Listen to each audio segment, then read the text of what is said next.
లో కలిభీతులైనటువంటి మహానుభావులు ఇప్పటికీ అంతర్గతంగా ఉపాసన చేస్తూ ఉన్నారు. శౌనకాది మహర్షులు సూతుల వారిని అడిగారు, పురాణాలు ఎన్ని, అవి ఏమిటి అంటే ఒక శ్లోకం చెప్పారు. మద్వయం భద్వయం చైవ భ్రత్రయం వచతుష్టయం అనాపలింగ కూస్కాని పురాణాని పృథక్ పృథక్.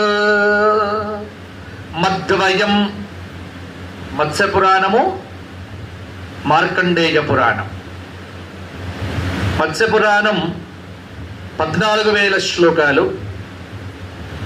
మార్కండేయ పురాణం 9,000 శ్లోకాలు.